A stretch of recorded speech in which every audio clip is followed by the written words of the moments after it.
Hello friends, मैं हूँ निर्मला। मेरे किचन में आपका बहुत बहुत स्वागत है।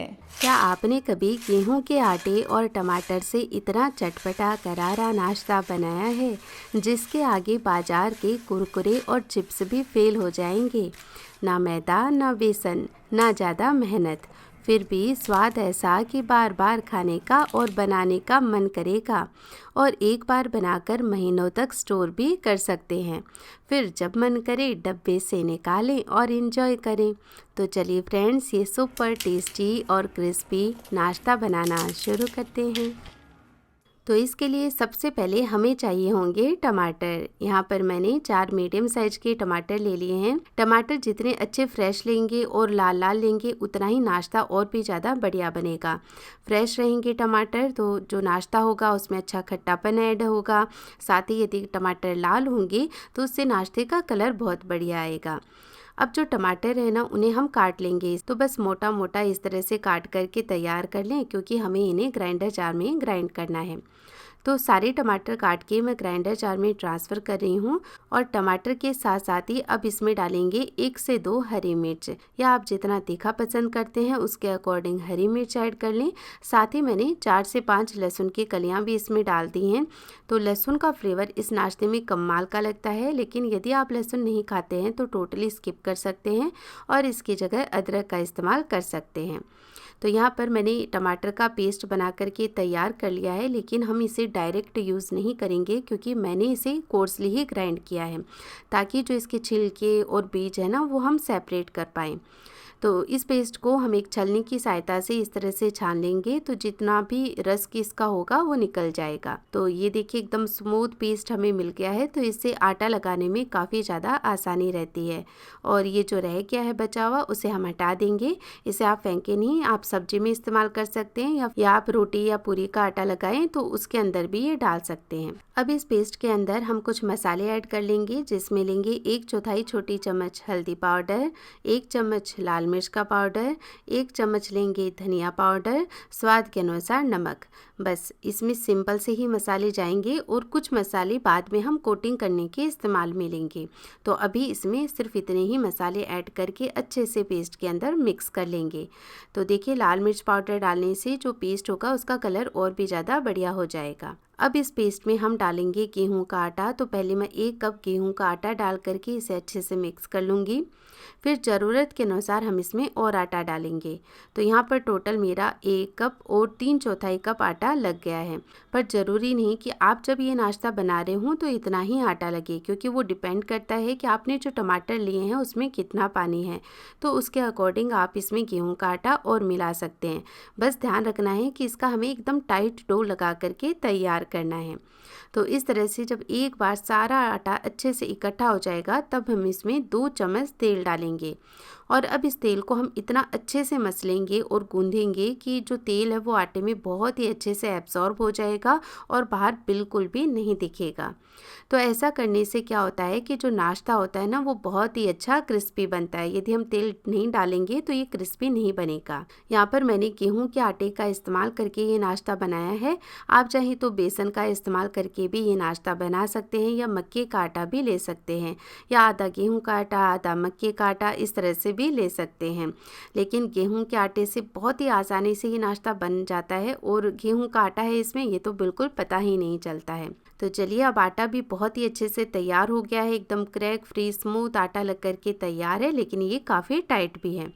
तो अब इसमें से हम एक बड़ी लोई तैयार कर लेंगे और इसे एक फ्लैट सरफेस पर रख करके बेलेंगे। बेलने से पहले इसके ऊपर थोड़ा सा सूखा आटा लगा लें ताकि बेलने में आसानी रहे और ये बिल्कुल भी चिपके नहीं। तो बस बेलन की सहायता से इस तरह हम गोल गोल घुमाते हुए बहुत ही अच्छा पतला बेल करके तैयार करेंगे, क्योंकि ये नाश्ता जितना आप अच्छा पतला बनाएंगे ना उतना ही बढ़िया ये क्रिस्पी बनेगा, खाने में भी अच्छा लगेगा और देखने में भी अच्छा लगेगा।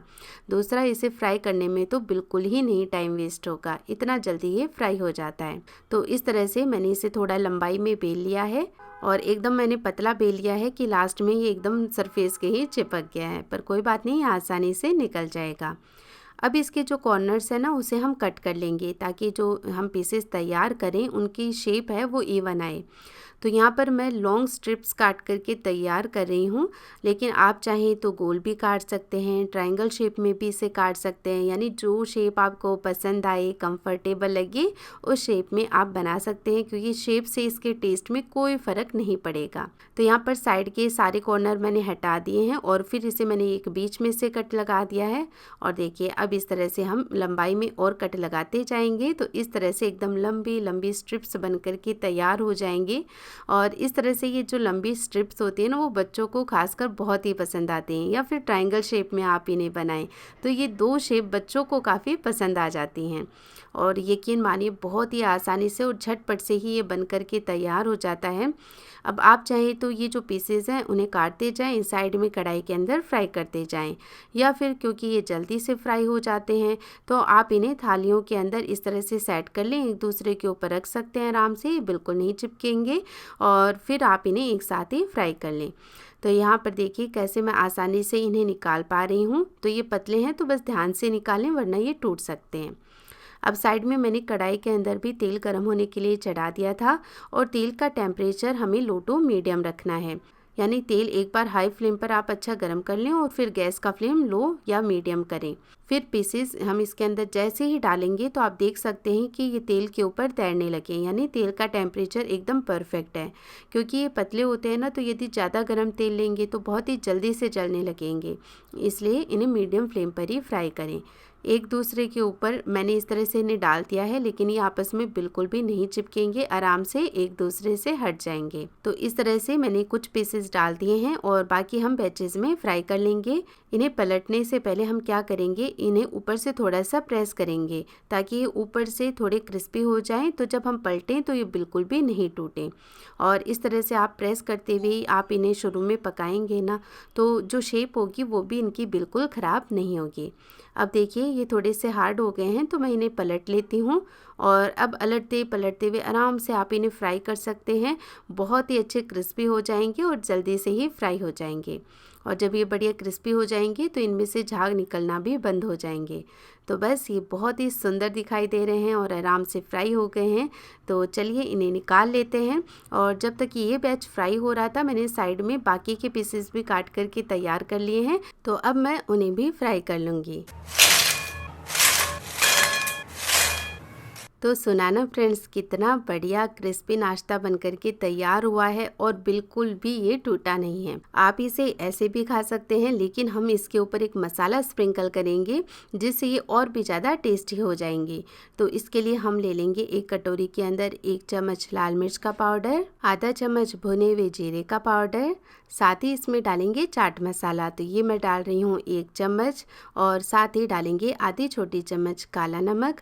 और आप चाहें तो इसके अंदर मैगी मसाला भी ऐड कर सकते हैं यदि आपको इसका फ्लेवर अच्छा लगता है, लेकिन मैं नहीं इस्तेमाल कर रही हूँ, ये ऐसे ही बहुत टेस्टी बन जाएगा।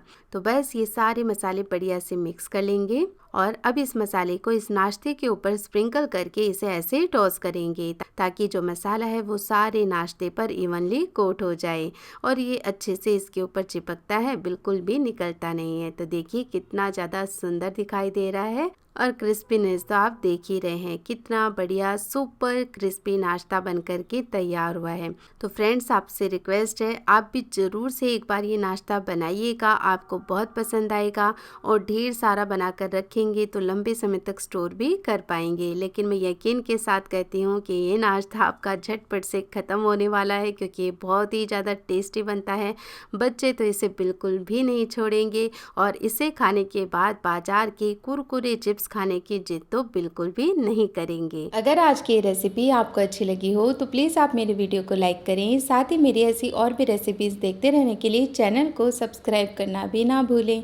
मैं फिर से मिलूँगी आपको एक ऐसी और नई रेसिपी के साथ, तब तक के लिए टेक केयर, बाय बाय।